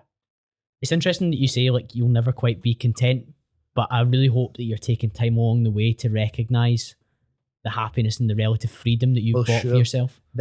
I truly believe that this will all change when I achieve, I would say, the biggest goal in my life, and that is to become a dad. I think everything will change. All my thoughts on what success is or what I'm proud of or will I ever be satisfied, it's probably still going to be a no, but being able to pause for reflection, because it no longer becomes about you. I imagine being a parent is a very selfless journey, and I will get contentment through seeing the achievements that my children will undertake. Family's a big driver for you? Huge. I've known I've wanted to have kids since I was very young. And even now, as someone without kids, I'd still do a lot of stuff and think to myself in my head, what would I do if I was trying to be a good dad now? Like, what would I do? Or with work and stuff, why am I doing this? Why am I putting in these extra hours? Yeah, there's no child yet, but a huge reason why I do what I do is to be able to give my future family an exceptional life. Yeah, that's powerful, isn't it? Mm-hmm. And Very, I think. You talked to me about retiring your parents as well. That's something that's big for you? Yeah, that's I would say less than 5 years away. Yeah, that's something that you know you can achieve. And then the dad piece is something for like the Dickson legacy to carry on. Mm-hmm. I mean, I wouldn't. If it was up to me, the dad thing would happen tomorrow, mate. Do you know what I mean? If it was up to me, for sure. But yeah, it's just loads of different goals, mate. That's what it is. Because I've written down. I'm losing my character here, by the way. I'm meant to be a pure wanker on the internet and all that. Don't think I'm going soft. I've brought it out in you, mate. I promise you we're going to have a good experience. You're this soft podcast. Guy, mate. Yeah. Soft guy. But one of the questions I had written down was, where does your energy come from? Because you are one of the most high energy people I've met, and it's not just when you're on your Instagram stories. We bumped into each other in the gym and we spoke for like 2 hours. And it was ridiculous. Just bang, bang, bang, bang, bang, bang, bang, bang, bang. And I'm extremely extroverted, but I was like, this guy is vibrating on a frequency that is like not intense, that's not the right word, but like you can go and go and go on lots of different topics. Yeah. The energy comes from partly that you're trying to create a legacy for your future selves. But where else? What's driving you? Honestly, I don't know. Like, I've always been I've got loads of motivators, like family and all that stuff, but I've always just been so talkative, so confident, like for as long as I can remember. Like, I think getting the star role of Joseph in the Primary One Nativity really shot me into stardom, but like, see, to be honest, mate, with stuff like that, it's just, I've just got a lot in the tank, mate. Honestly, I wish I could tell you where it comes from. It's all real though, because if we'd caught up in that way and you weren't like that, or you were only like that for a set period, that's an act and you can put it on for a particular period. And you're saying there you're dropping your guard in terms of talking about like things that are like genuinely internally motivating you. And that's fantastic for people to know about that side of you. Of course. When it comes to your socials, you are partly misunderstood. Like, you are a powerful, strong personality that's divisive and can put people on and put people off. But there's more to you than that. And one of the people that I spoke to in preparation for this podcast, that's a mutual acquaintance of ours, was saying that one of the biggest misunderstandings they think there is about you is that you're actually extremely attentive and polite to the people around you. because you can seem quite brazen and confrontational on Instagram. Yeah, for sure. But she was saying she was having a coffee with you before playing some racquetball with David Lloyd, and we don't need to mention who this is. Yeah. And she was saying it was a super busy reception area, and there was a lady like struggling with a pram going through reception, and like you just banged your coffee down, just jumped over, and straight away we're helping them with the pram. And she was like, I don't think people realise that Richard isn't just like in that conversation and wanting to talk about what he's up to and what you're up to. He's actually kind of quite aware of what's going on around and actually wants to help. Whereas I suppose people would maybe be like, he's the money consumed car, property, egotistic guy that used to fight. Blinders on, not wanting to look at anyone. Exactly that. So there is an element of misunderstanding about you. And like, even we were making our way through David Lloyd, and there was like wee kids running about or whatever, and you're like holding doors open for them and stuff like that as well. Whereas again, some people would maybe watch your stuff and think like you're just like on this single mission track to be like, get out of the way, I'm going to the gym now, get out of the way, like me and Colin are going to go train. Whereas you're kind of like quite attentive and aware and quite trying to be a little bit of a gentle giant in that sense. See for me, mate, I think there's some things, and I won't divide it into gender roles, right? Because then people just start arguing. But there's some things that as a man you're just meant to do, right? And for me, being polite and being caring, and it comes back to that providership and protection role. Always, especially if it's women, if I see a woman needing help with something, I'm always going to help them. As so with men as well, but if it was a choice, I would say I definitely would help women more often, because that's just, I think, more of a masculine characteristic to naturally look out for women and women who are in your care and your circle or whatever. But I like just being nice to people, mate. Like sometimes I can be too nice, honestly. You wouldn't think it, but sometimes like I just like I have to go to people, mate, you're like taking the piss now, like shut up. Do you know what I mean? Like if I'm just giving people too much, you know, because I try and get back to every Instagram message I get, and I'm talking like 100, 200 messages a day, or at least open it and acknowledge it, give them a wee like on the message or something, just to try and be polite. So I think that kind of stuff's important, mate. It doesn't cost me anything. And I've made my my brand online a lot about a certain part of me. Mate, there's so much that I do that people don't know. Like, so much. People are always like, oh, like this is the one that does my nutting. But when I say does my nutting, it doesn't make me lose any sleep. There's nothing anyone can say to me that will truly hurt me, right? But people say like, oh, look at you bragging all this stuff. Why don't you go and do some good? I'm like, firstly, you do fuck all. Secondly, you've probably not got the income capacity to actually do anything that's even worth mentioning. And thirdly, what makes you think that I don't do anything because I don't post about it? Because I know some of the stuff that you do, but you don't share it. Because for me, it's so disingenuous, mate. Imagine me going buying something for someone and then going, right, I'm going to give you this, but on the condition that I get to hold my phone, point it at you, hand it to you, you can cry and all that shit. I'll put it on social media and then I feel good about it. Away and fuck yourself, you humongous cunt bag. Like, I hate shit like that, mate. I'm happy to, by the way, mate, I'm happy to be judged online. I'm happy for people to think that's what I am. I don't care. Because see, the stuff that I do that truly matters to me deep down, I don't need praise for, because it praises me, makes me feel. I know in your community you're extremely active, and you feel that that's somewhere you can have a direct impact because you also understand the people of that community, because you are one of them, or were in their circumstance. You were in their shoes. I know them, mate. I've been in situations in like the Pollock Shields food bank dropping stuff off, or I'll either give them the money they need to buy the stuff that they're short of, or if I have time, I will go and buy the stuff that they're short of and take it to them direct. And that goes much further than just food and stuff like that. There's so much stuff that is involved in that, right? And I've been in there, like, in the back, and like maybe just helping them organise some stuff that I've brought in. And by the time I turn around, it's like someone who's like, was like maybe a couple of years older than me in school, who's like standing there with like 3 kids, and they see me and they get embarrassed, and I just go, what's happening, mate? You're good? You're good? Yeah, cool. Have a good day. And I just nip out. And it's hard to keep it together, mate. It's hard, but I'm not there to go, what are you doing in here?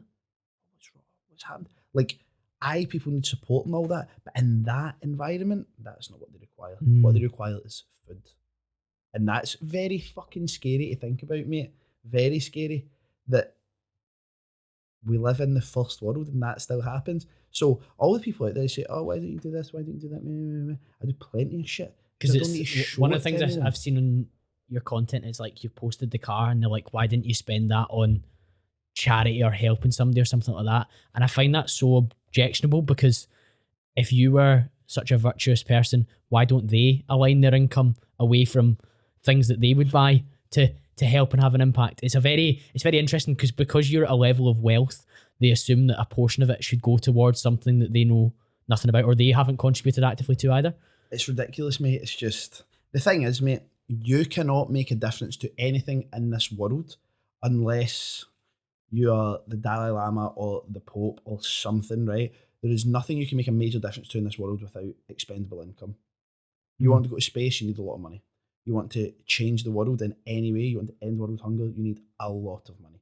You want to benefit people in your own community, you need a lot of money, right? Whether that's your own money, whether that's gained income, whether that's a GoFundMe, whether that's donations, whether it be government grant initiatives, whatever it is, you need money to make a difference. So, like, people are so inclined to go, oh, but Richard, money isn't everything. Money doesn't make you happy. Let me ask you this, right? And ask the viewers this at the same time as well. How often do you see someone's life hanging in the balance of a GoFundMe? Too often, probably, in terms right? of their ability to. Are you? Let me ask you this question as a man, right? Do you want to have kids? Yeah. Right. So let's say little baby CamBro comes along, right? Wee girl, wee boy, whatever. Colin, I'm sorry to tell you, your child's got a very rare form of leukemia. The only way for this child to survive or have a chance at living is a private medical facility in the United States. It's going to cost £50,000. Are you willing to let your child's life hang in the balance of you not having any income? Are you willing to let your child's life be decided by the graciousness of strangers? Now, that's not me saying that I refuse to donate to those things. Donate to them all the time. I'll put in fake names, John Smith and all that. Like, I don't need the praise. Don't need the praise, right? That child or whoever's done nothing wrong to me is a pure innocent life form and deserves a chance at life, right? But you're trying to tell me money doesn't matter to the world. Money doesn't make you happy. Now, I'm not going to say that once those parents get that money, they're going to have a burst of happiness, but then they still need to look at the child that needs the medical care to be completed. And it's not guaranteed to always work and all that. But I'm not willing to let that happen to my family. Why the fuck would I do that? Absolute gross negligence from me. I'm meant to be a family man. I'm meant to be looking after people. I'm meant to be a protector, a provider, a guardian. And I'm not going to ensure that I have the financial capabilities to even let my child have a go at life. This comes back to your driver, doesn't it? Like, you can see that's pushing you. It's like, it's actually so, because the child's done nothing wrong and neither's the parents. The parents haven't done anything wrong. They're just working people. They're working people trying to get by and doing their thing, right? But so many people got to me, oh, money doesn't matter, money does this, money does that. I'm like, right, come back to you when someone is fucking dying and you need the money. We'll see how much it doesn't matter. How much important it is. Richard, you can't take money with you. Okay, so because I can't take it with me, I'm not meant to enjoy the life that I have on earth now. And I'm not meant to build a life that I can leave to the next 3-4 generations of my family and sustain them as well. Why should I do that? Like, oh, you can't take it with you. Okay. I didn't say I want to be buried in a fucking gold McLaren, did I? Yeah. Like, that's not what I said. People will say any stupid catchphrase and analogy to make themselves be able to sleep at night knowing their own huge lack of achievement. Yeah. And it makes people uncomfortable, doesn't it? Fucking right, it does. People hate the truth. It's like going for physio. The bits that hurt getting touched the most are the ones that need the most work. That's just the way it goes for people. Isn't it? The things that trigger the biggest response. So sometimes you see content online, and if it triggers you or creates outrage, it's quite often because it's touched a home truth that needs to be addressed. And maybe that's why your content at times can be divisive, because you're sharing something that's putting somebody outside of their comfort zone. They're thinking, fuck, that's a point of vulnerability with me. So one of the most ridiculous messages I ever got once was I put something up about how much I spent on like Deliveroo in a month or something like that, right? Is it hideous? Yeah. It's like almost £1,000, right? And that was just on Deliveroo. That's not including, I don't cook, right? I eat out every day. Came from Bread Beats Bread straight here. And I put that up. And this guy replied to me, "You're so disgusting. Like that £1,000 could have saved my friend's life. He killed himself due to money worries, and then you go and spend it on takeaways and that." And I was like, what the fuck? Like, how the fuck is that anything to do with me? And like, how is it even like, sorry, I didn't randomly know your pal and randomly walk up to the street and go, mate, are you in need of £1,000 just now to stop you killing yourself? Like, the fuck's that got to do with me for? Do you know what I mean? Like, it's so weird, mate. People will place anything, that trauma that they don't know how to, it's like, imagine me and you standing beside each other and someone puts a hot charcoal in my hand. I'm going to go and throw it to you because I can't bear to hold it. I can't bear the heat. These people are trauma dumping on other people to try and make themselves. Do you think you're a target for that because of how gregarious you are? Right, yeah, for sure.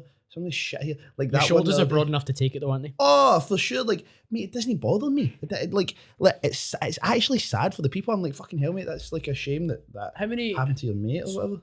When we've been together, people have come up to you and been really positive to you, and I've had similar experiences when like I was at a concert at the Hydro and people were coming up and saying nice stuff about my podcast, and it was a bit mad. It's class.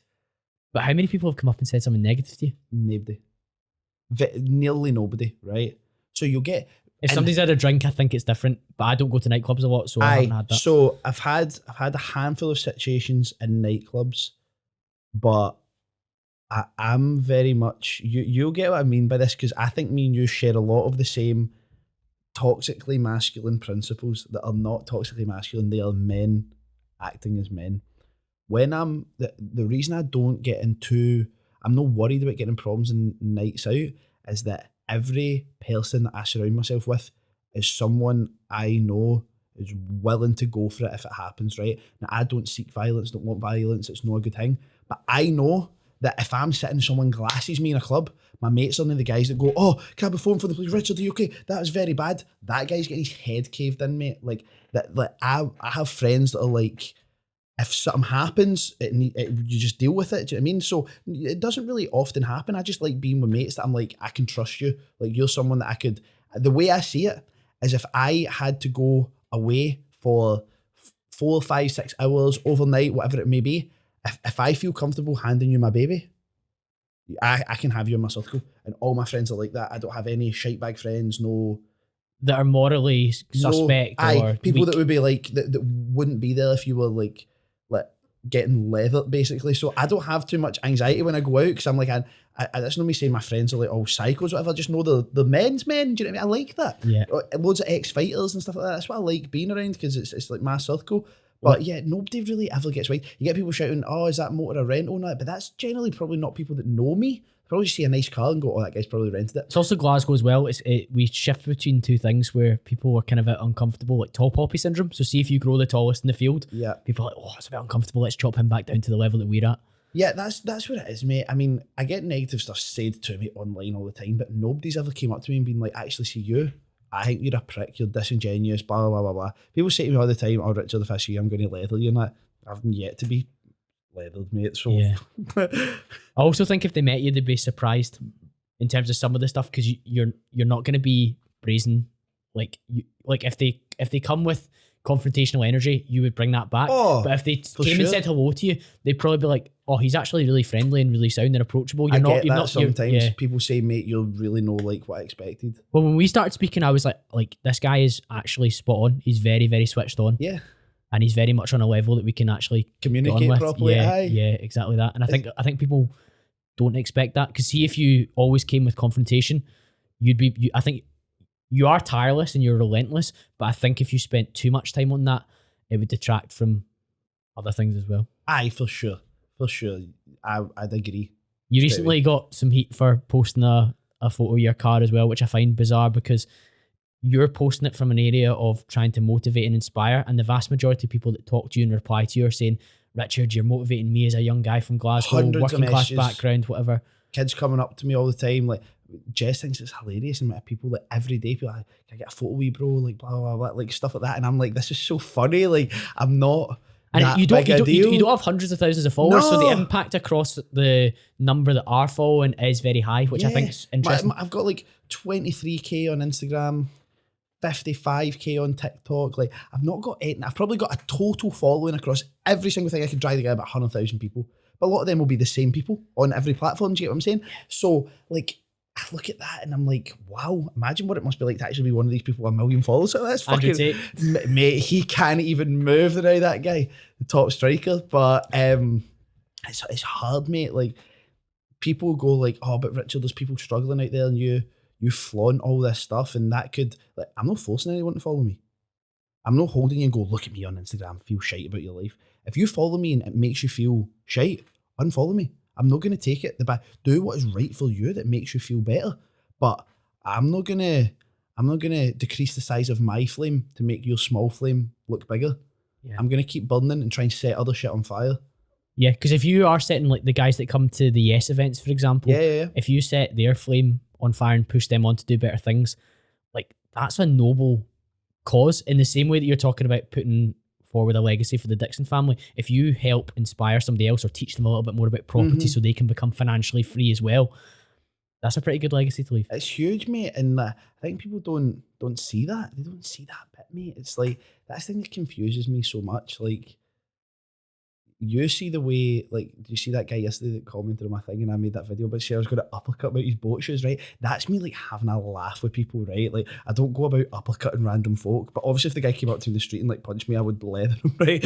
But see stuff like that, people don't realise, like, the thousands of people I've worked with and, like, have attended events of mine and been to places that I've spoken at and, like, the impact you can have, and it's a ripple effect as well. You don't drop a stone in water and one ripple goes out. It's continuous. You get the big ones and become smaller. Like if you can touch one person, how many people do they then go and touch with the same principles that you've taught them? Like it's like a would you know what I mean if I said panspermeizing? Would you know what I mean by that? Talk to me about that. So you're teaching the bears them boy words, there mate. we go. It's a theory generally used in the argument of how life came to be on Earth. You get direct panspermia and indirect panspermia. So direct panspermia is, imagine you making like a what are those things, like a terrarium. You're actively saying, I am going to put the soil in here, I'm going to add these life forms, I'm going to close it and see what happens. So you could take that back to divine creation thing. God went, let's put people on this planet and see what happens. Then you get indirect panspermia. Single planet, civilization, planet explodes. Bacteria flies through space for 1 million years, but is somehow kept at a temperature that still keeps it alive. Breaks into Earth's atmosphere. 10,000 pieces come through. Most of them are destroyed and the bacteria's burnt. One doesn't, lands on the ground, life starts. So, and then that spreads. So if I can like panspermize, I'm touching them with my shit, and they can spread that to other people, that direct conscious effect of trying to spread the Dickson virus. Yes. The Dickson virus. Oh, that sounds sinister as fuck. What you call it? Yeah, that's essentially we'll work in the marketing of it. Yeah. We'll brainstorm a wee bit. We'll change it. But that's what I'm trying to do, consciously and unconsciously sometimes, I guess, as well. Because like, I'll have people, like groups of young guys, stop me in the gym, and next thing I've sat and gave them a fucking motivational lecture for an hour, and I don't even realise I've done it. I'm like, what the hell am I doing? But that comes quite naturally to you, which I think's important as well. I love speaking, mate. I love speaking. Like, sound your own voice. Speaking so good. And no, my own voice, I think I've got quite a high-pitched voice for a man, but I just love talking. It's just class, mate. It's so good. That's why he loves podcasts. I just love chatting, mate. It's fucking class. Like, I just love it. You mentioned about a bit of an obsessive personality and going deep on things. One of those things recently has actually been like gaining weight and lifting weights in the gym. What's that experience been like for you? How much longer do you think you've got with that? Because you don't always stay with something, do you? I think I'm falling off as we speak. Interesting. Right? And it's because I'm struggling with like my appetite and stuff, and I'm struggling with motivation, right? Because when I'm putting on weight, so I was trying to go through a little cutting phase there, just to trim up a little bit and just purely to see what it's like, right? Now think about my athletic ventures previously. If I do not train, if I do not meet the calorie requirements, if I don't do all those things, I either don't get to fight, but I miss weight and embarrass myself, or I get to fight and I get leathered, right? Those are 3 horrendous consequences. What happens if I look at MyFitnessPal and go, I've used my calories for today, but I really want 3 bars of chocolate? What actually happens to me? Nothing. It's only yourself. Nothing. And do you think I lose sleep at night going, oh my God, like I should have ate those chocolates. I'm so disappointed in myself. I don't care. So it's the discipline, I would say, that's I'm really struggling with. Like today I was in the gym, training back, and finished some lat pull downs, went over and was doing like the kind of landmine T-bar rows, because we don't actually have a T-bar row machine in the David Lloyd at Rook and Glen. And so I've got it in the fucking landmine thing, and I've like at one point I had like a couple of weeks ago when I was just flying. I felt so strong. I had like maybe 75 kilo on it. I was just smashing. I mean, I had like 2 plates and a 10 on it. And I mean, it was like I was 1 rep max in a deadlift. I was like pulling it up, and I was like, my back was straight. I was almost rolling to my hips, and I was like, nah, I need to bend over. Like today, and I said that to Antonio, my mate that owns Malaga Tapas, right? Yeah. I said to Tony, I was like, bro, I'm just not feeling it today. Now I finished the session, I done everything I needed to do, but I was like, I'm not feeling it. And I don't know what it is, mate. I think it might be just try to drop the calories and all that. And I think maybe it's summer, and this is just an excuse. If I wanted these results so bad, You'd be relentless. I know you would be. Right? But I don't care. And having a missus as well makes it easier. That softened you, mate. Oh, softened me in certain ways. Like with stuff like this, like I'm normally like, especially in relationships in the past, I'd be like, right, I'm going to do this thing. Oh, really? Do you have to go and do this thing? Are you sure? And I'd be like, yeah, like shut up, like I'm going to go and do it. But for some reason with Jess, like it's a connection thing, mate, and that's healthy. I woke up and I said to her, look, I'm going to go to the gym just now. And she's like, why do you keep going to the gym early in the morning? And I was like, because I like going to the gym early in the morning. And she's like, just lie back down for 5 minutes. And I was like, right, okay, but 5 minutes and that's it. And I'm there for like 2 hours, mate, doing work on my laptop at the side, just fucking sitting with her because I don't want to wake her up and all that. And I don't feel bad about it. Do you get what I mean? I'm like, oh, I'll go to the gym later. She's working later. And then she wakes up and goes, oh, I don't feel too well. I'm not going to go into work. And then next thing I'm like, okay, well, I'm not going to the gym later. And then the next day, and it rolls over, and it rolls over, and it rolls over. Oh, that's interesting, Richard. It's one of those ones. It's like, I'm still getting to the gym maybe 3-4 times a week. Do I honestly think I'm trying as hard as before? No. It's interesting. I wonder what's next. I wonder what your next passion will be. Let me think about stuff I'm watching. Oh, I'm still super deep playing poker now, man. Super deep. Like watch the Shark of the Area. Just it's ransacking boys in the area.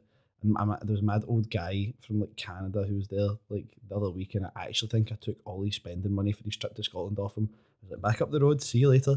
But I love poker. It's not that I play at any super high stakes or anything like that. I play tournament, play at the LA and a little bit of cash, and I've played in the GP UK tour, I've played Sky Poker Tour, Party Poker Tour. I'm gonna go to Vegas this year to play in the WPT.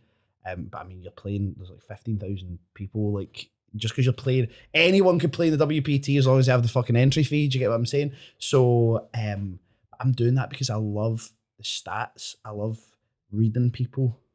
Like, I have a great amount of fun just playing the game. Like, I really, really enjoy it. So that's something that I'm still mad on now. Understanding GTO. You ever the GTO when it comes to game theory optimal? It's like a maths and stats theory for poker. So if you can, I don't play to GTO, but if you can work out how people use GTO, you can understand why they bet in certain ways, why someone would 3-bet at this point, or why people react certain ways depending on where the blinds are or where the button is. Like, you can understand and basically work out what people have to a degree. You love when it's an opportunity to go deep on something and get under the skin of it and then create an understanding of it so that you can be successful in that field. I think that's why you've maybe slightly grown tired of the weights, because you feel like you've maybe maximized out on this bulk in terms of got really strong, put on a lot of muscle, and you're kind of like, I kind of feel like I've done this process. And one of the big things in like bodybuilding and like building a physique that I've found is I've got a really low tolerance for boredom. So that's why I'm quite good at going in and training the same way for 10 to 15 years and just improving on it. Whereas I think if I had a higher level of like spontaneity or like more explorative aspects of my personality, then I probably wouldn't do that style of training for forever. Yeah. But I do notice that like when you have explored something new, you really double down and you find real fulfillment from getting good at it and exploring the different avenues of it from a technical perspective and that encyclopedic knowledge. Aye, for sure. And see, the thing is, take it back to the gym for a second, right? And think about how meteoric things have been for me the past few years, right? Now, I suffered from burnout a lot in many different ways, but it's much easier not to burn out when there's large amounts of money involved, right? When you're fighting MMA and you're getting paid nothing to fight and you're injured all the time, it's easy to want to leave. But when money's involved, like in your business, even if you're having a hard day, it's easy to push through because you see the incentive. So let's look at it in cars for a second, right? So it's when in the last like 3.5 years or whatever, right, since I got my A45, let's say, it's when A45, i8, and I owned a lot of them at the same time. So I'm not changing cars here because I'm going to go i8 and S-Class and people are going to go, that's a downgrade. I had both of them at the same time, right? So A45, i8, S-Class, AMG, GTS, 570S, X3M competition, right? So let's look at it as going from a 24 grand hot hatch to a full blown supercar and a dad wagon with an M3 engine in it, right? How do I make the same progress in the next 3.5 years in the gym that you can compare that to? Because I would have to be on fucking stage at Mr. Olympia or something. Like, so when I look at that, it's such a slow and tedious process, and there is ways to enhance of course there's performance and all that, and that's whatever. But when do you get to a point where you're like, it's very interesting. It's not going to give you the same feedback loop as you've got from the cars. That's interesting, because that's a driver for you. The not validation, that's the wrong term, but the verification that this has been a success. Well done, Richard. You're improving, you're progressing, and you were progressing super fast in the gym, but maybe it's slowed down now, so you can like, oh, it's going to take some time for me to get to the next level. So you're not getting that, and maybe that's an attitude thing for me that I need to solve, because I'm so used to stuff going bang, bang, bang, bang. So maybe I need to go, oh, not everything in life is. It can teach you patience. Can teach you patience. Stuff, you know. Some things can teach you patience. One of the last things I'm going to ask you, Richard, is that I saw in a YouTube video of a fight from like 2016. You pulled off you won the fight, and then you did like a one-handed cartwheel. Yes. Can you still do that at this new heavy body weight? Of course. Can you actually? I'll fucking rock it right now. If we had enough space, I'd do a backflip off that couch. Mate, I'm athletic as anything for a skinny bastard. That's wild. Mate, literally last night, I'm really good at 10-pin bowling. Yep. So went with me, Jess, her wee sister, her big sister, her dad, and her dad's partner to Escape, right, to go bowling. I hit like a 155, right, so I got 155. Then there was the punch machine in Escape. So I'm like, a masculine athletic endeavour within Escape, I'm going to go hit that punch machine. So Jess said to me the other day, because she wasn't, and Jess much younger than me, right? She's 6 years younger than me. And she said to me the other day, she's like, I never got to watch you fight or anything, and she would have hated it. She wouldn't be able to watch me. She would be sick, crying, shiting herself, right? She said, can you actually fight though? Because loads of people say they can fight, but they can't. Can you actually fight? I've watched the YouTube videos, mate, from preparation for this. I was like, you can throw down. Right, so I'm like, really crazy technical stuff on the floor, grappling. So I said, I was like, look, I said, of course I can fucking fight. Like, obviously I kind of spent years of my life doing it. And she's like, oh, I'm just wondering, like, can you hit hard? And I was like, yeah, I can hit hard. So we went to the punch machine, right? And there was this big, huge, quite fat guy, scudding the punch machine, right? 935, 938, like, just these shots. I'm like, right, okay. I'm like, this guy's, I'm talking 125 kilo, right? I'm like 83 now. So I've put a pound in it, right? And I've just, she was like, try and hit it as hard as you possibly can. I was like, right, okay. So I've caught in it, bang, smacked it this right hand, 929, right? It's came up. And she's like looking at the size of that guy, right? I'm like, the size of me. And she's like, what? And I was like, no, wait a second, I'll do one better. Put a pound in, right? Step back, smashed it a right high kick, right? 959 or whatever, right? And she's like, what the fuck? And I went, no, I'll do one better. Put it again, hit it with a spinning heel kick, right? And to be fair, I hit it at a horrible angle, so only got maybe like 800 or something, but I hit it clean, easy. I'll still kick your head off, mate. Like, I'm still flexible, explosive. You've got more jacked, but you can still move. For sure, I'll still rest. I can still wrestle. Like, all that stuff is fine, mate. Like, I'm still, like, I love anything that's athletic. I love going on trampolines, going to trampoline parks, climbing frames. If I'm walking through like a park and I see like a play park, I'm going in that play park. Yeah. I love climbing. I love I love shit like that, mate. Like, it's so good. And it was really interesting, right? Because it brings us back fundamentally to the things that men and women want, right? And it's very easy for, I'm saying a potential partner, I've got a partner now and I'm not fucking looking, but it's very easy for a potential partner to see financial success, right? Because the way I put it out there, and Jess doesn't really give a fuck about stuff like that, right? Because she works and likes being independent. Financially, exactly. But one of the other huge things that women find attractive is the ability to protect, right? Because if you were millions of years ago looking at someone, even, see, to be honest, put me and you beside each other, right?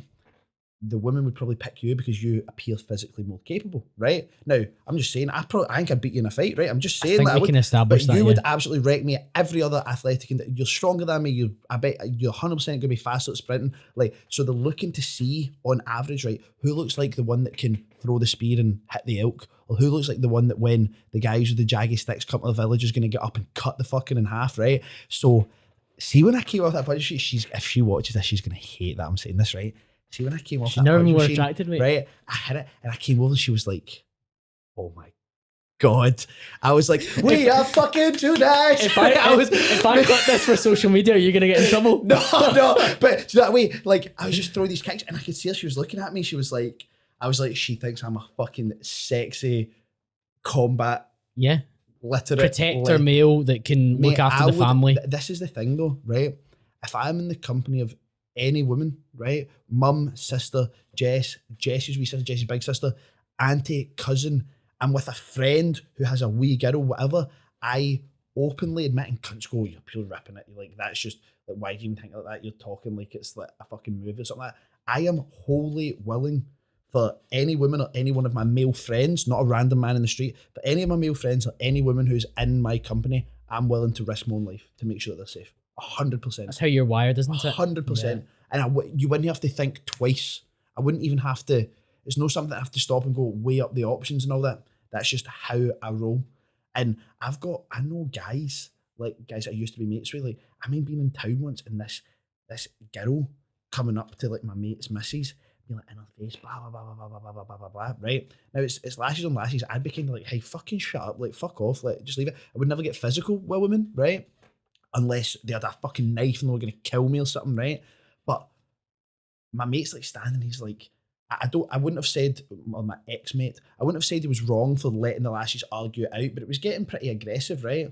So I'm like thinking to myself, right, I would have stepped in at this point, but whatever, the lashes are just arguing, it's not physical, it's whatever. And then the other lassie's boyfriend that started the argument, it's like, I mean, you're a cow anyway, and blah, blah, blah, blah. So I'm like, mate, if you say that, it's no discussion, I'm smacking you, right? And my mates, I'm going like that to my mate, I'm like, what are you doing? It's nothing to do with me, mate. Like, I didn't cause a problem. Like, I'm not going to get involved.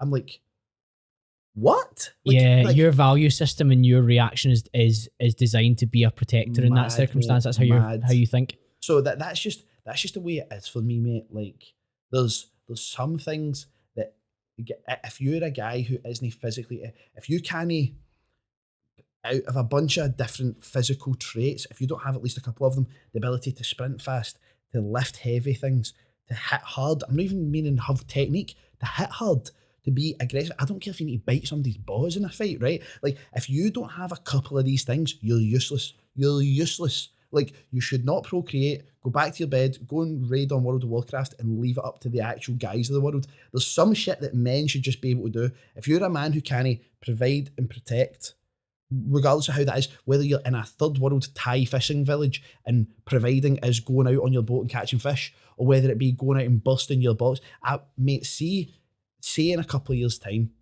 me, the way I see it, me and Jess maybe having a kid or two, right? Let's say I lost everything. I would do any job on planet Earth to make sure that kid was safe.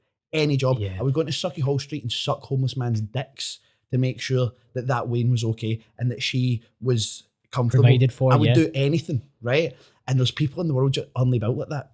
So I might be sad getting up and doing your fucking job at Goldman Sachs, and I'm sure that's tough, and I'm sorry, and that it might be affecting your head and all that, like whatever. But if you're, and now I'm not saying that you always have to provide or protect. Like, I'll say to Jess, like, oh, I'll buy this, and she's like, fuck off, like, don't buy. Like, I have the option to provide if I want to, or if she wants it. Yes. And the same way, if I've seen her fighting with a bird, I'm not going to go and start caving the bird's head in. If I look at her and go, right, I have the option to protect her, but she looks fine here, she's going to win this altercation, I'd leave her to it.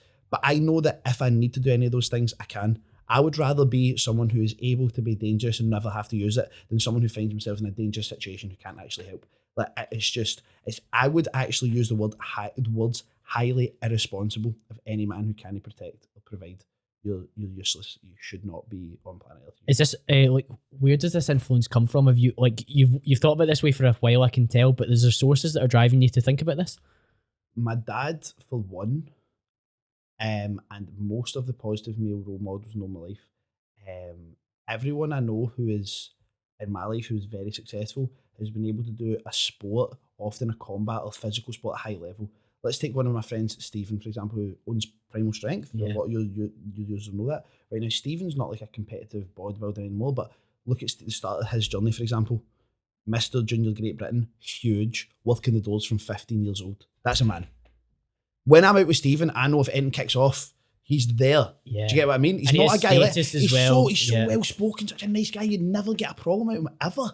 like ever. But I'm like, he's been at that level, right? You look at Paul McFadden. Paul McFadden's mum's like a 5th dan karate black belt. He was like, grew up in a karate household. He trains a lot of Brazilian jiu-jitsu now. Paul, as much as he's not like big, very strong, like really strong, right? So I'm like, right, I can see that there's a pattern for successful men in my circles anyway. So I just get that kind of attitude from them and stuff. And I don't know, I feel like it's just in me. I feel like it's not something I choose to do. It's just something that's there. Like, it's in your programming. It's in how you are as a man. Aye. And that's the way you speak about it as well, isn't it? Like, it comes naturally as a man. Jess says to me sometimes, like, you're obsessed with like being like a man or whatever. And I says, well, I need to be. Like, I don't believe you are self-aware though. You are self-aware. For sure. Yeah. And it's not coming back to all the pure snowflake shit and that. I don't talk about any of that rubbish, right? It's I don't care. Like, I'm no bothered with like people being gay, transgender, whatever. If you feel happy in your body, fucking go for it. Like, do whatever. It's nothing to do with all that shit, right? It's more how you act. Aye, exactly. It's just don't be a bitch. You know what I mean? Like, there's going to be hard shit in life and all that, but see, at the end of the day, I'm going to need to go to a boxing gym or something now, Richard, because I look like I could fight, but I couldn't hit water if I fell out of a boat. You need to be able to protect me. I see it as irresponsible if you can't fight. That's not me saying you need to go and seek fights or be a competitive a combat athlete or whatever, but if I am in a situation, it doesn't mean you always need to win either. All I need to do is ensure the safety of the people that are with me. So if I see someone and I'm like, wow, this guy's a heavyweight professional boxer, I'm not going to try and strike that guy. I'm going to try and grab a single leg quickly, see if he falls over and kick him in the head once and run, right? Like, but I know that if I'm with a party of people who are in my care, whether that be kids, women, whatever, can I get them a minute? 30 seconds? To get away from a situation? Yeah. You've thought about this, I'm mate? Confident. You go down the rabbit hole and all sorts, don't we? For sure. And we could keep going down the rabbit hole and so many things, couldn't we? 100%, mate. It's just maths to me. That's why I say it. It's maths, and like, there's some shit as men you should be able to do, even if you don't have to. The same way that, like, Andrew Tate made a great point in this one. If you had a kid, would you drop them to nursery? It was all men, all male employees. You have a wee baby girl, she's 3 years old, you go to the nursery, it's all men. You leaving them there? No. I wouldn't even leave them there if it was 50% men. Interesting. And I've always said that when any of my kids go to P1, has to be a female teacher in P1. They're not dealing with a guy. I'll move primary school. The strongest opinions ever. I'm serious. If my wee girl, my wee boy, they're going to a nursery to be surrounded by women, because women are just, in my life especially, are just far more amazing with wee kids. Yeah. Far more nurturing, because it's in them. They have an amazing ability to You've really gone down the rabbit hole on evolutionary psychology, and I think the more we look at this, traditional things sometimes have a reason why they're still here. And it's hard to think about, and people will listen to this and have critique of it, and that's fine, but this is your opinion and your vision of how life is transcended. Exactly that. But this has been a marathon podcast, but we've run it at a sprint pace, which is exactly what I expected. Man, yes. But if people want to continue the conversation, Richard, where are they going? You can find me on Instagram at Richard Greg Dickson. The easiest place to find me is www.richarddickson.com. You'll find links to all my social medias there. You can find out more about the events that I run. Instagram's my most active platform. That's where I'm most active every day. You can ask me questions on there. I'm always willing to chat to people and stuff like that. So yeah, you can get me on my website. You'll find my socials there. Superb. What an episode that has been. I'm sure you've all enjoyed it. Richard's links will be in the show notes below. If you have enjoyed this one, please screenshot it, pop it in your Instagram story. We want to know that you've listened in and you've enjoyed it. And I'll be back to speak to you all again very, very soon.